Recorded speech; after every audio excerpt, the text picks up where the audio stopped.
Deuteronomy chapters 25 through 27.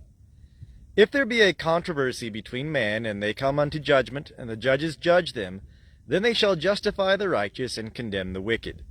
And it shall be, if the wicked man be worthy to be beaten, that the judge shall cause him to lie down, and to be beaten before his face according to his wickedness by number. 40 stripes he may give him, he shall not exceed, lest if he should exceed, and beat him above these with many stripes, then thy brother should seem vile unto thee. Thou shalt not muzzle the ox when he treadeth out the grain. If brethren dwell together, and one of them die, and have no son, the wife of the dead shall not be married without unto a stranger. Her husband's brother shall go in unto her, and take her to him to wife, and perform the duty of a husband's brother unto her. And it shall be that the firstborn that she beareth shall succeed in the name of his brother that is dead, that his name be not blotted out of Israel. And if the man like not to take his brother's wife, then his brother's wife shall go up to the gate unto the elders, and say, My husband's brother refuseth to raise up unto his brother a name in Israel. He will not perform the duty of a husband's brother unto me. Then the elders of his city shall call him, and speak unto him, and if he stand and say, I like not to take her, then shall his brother's wife come unto him in the presence of the elders, and loose his shoe from off his foot, and spit in his face. And she shall answer and say, So shall it be done unto the man that doth not build up his brother's house.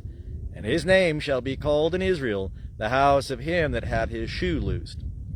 When men strive together one with another, and the wife of the one draweth near to deliver her husband out of the hand of him that smiteth him, and putteth forth her hand, and taketh him by the secrets, then thou shalt cut off her hand, thine eye shall have no pity. Thou shalt not have in thy bag diverse weights, a great and a small. Thou shalt not have in thy house diverse measures, a great and a small.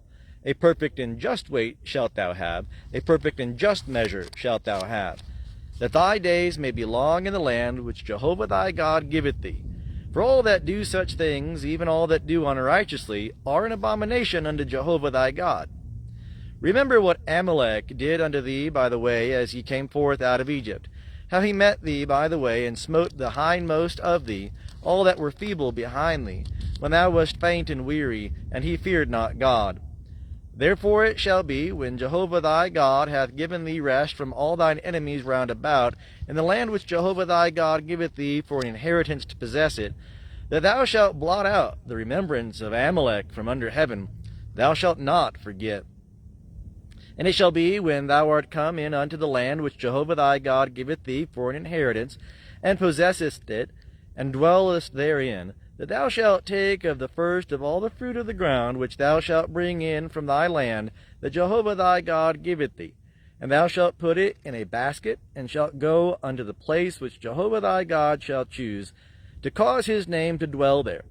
And thou shalt come unto the priest that shall be in those days, and say unto him, I profess this day unto Jehovah thy God, that I am come unto the land which Jehovah sware unto our fathers to give us. And the priest shall take the basket out of thy hand, and set it down before the altar of Jehovah thy God. And thou shalt answer and say before Jehovah thy God, A Syrian ready to perish was my father, and he went down into Egypt, and sojourned there, few in number, and he became there a great nation, great, mighty, and populous.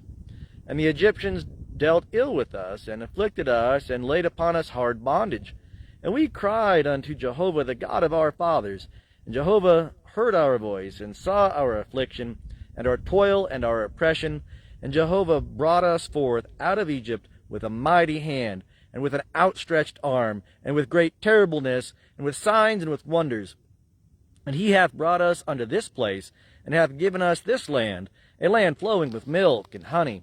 And now, behold, I have brought the first of the fruit of the ground, which thou, O Jehovah, hast given me.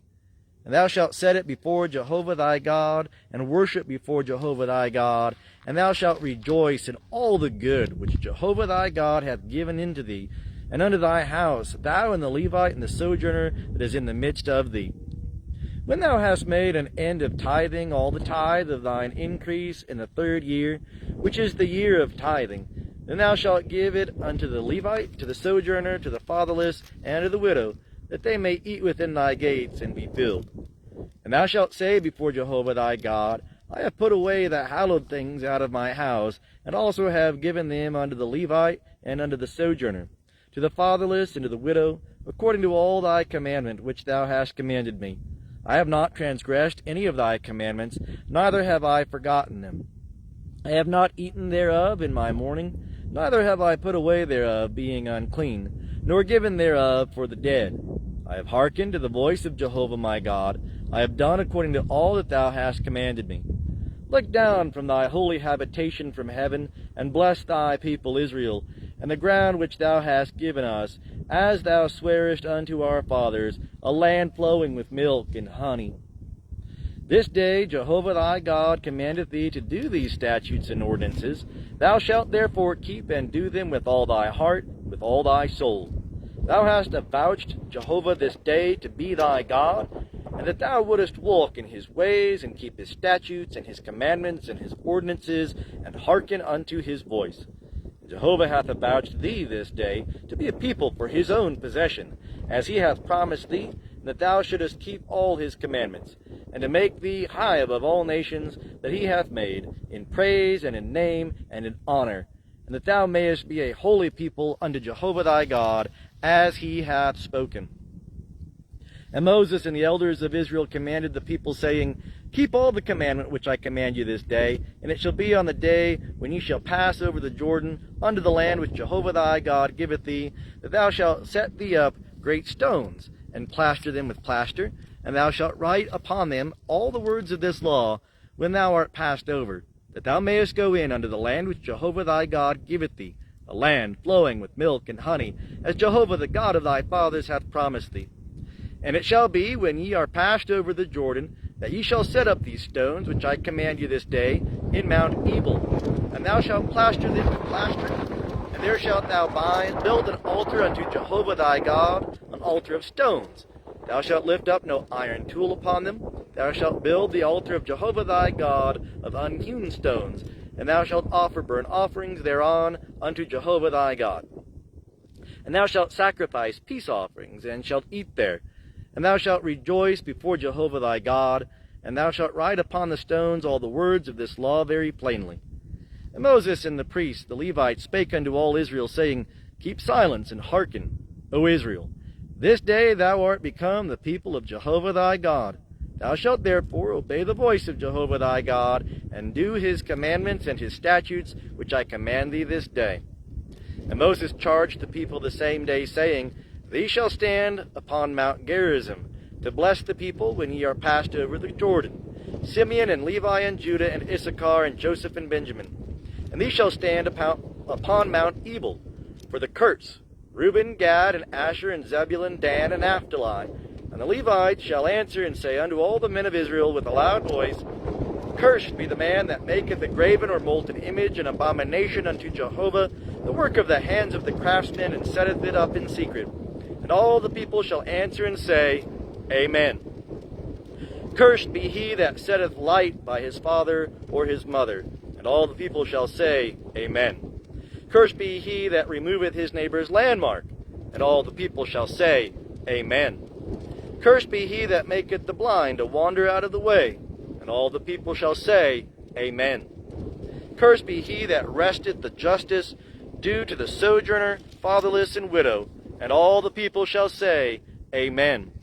Cursed be he that lieth with his father's wife, because he hath uncovered his father's skirt. And all the people shall say, Amen. Cursed be he that lieth with any manner of beast. And all the people shall say, Amen. Cursed be he that lieth with his sister, the daughter of his father, or the daughter of his mother. And all the people shall say, Amen. Cursed be he that lieth with his mother-in-law. And all the people shall say, Amen. Cursed be he that smiteth his neighbor in secret. And all the people shall say, Amen. Cursed be he that taketh the bribe to slay an innocent person. And all the people shall say, Amen. Cursed be he that confirmeth not the words of this law to do them. And all the people shall say, Amen.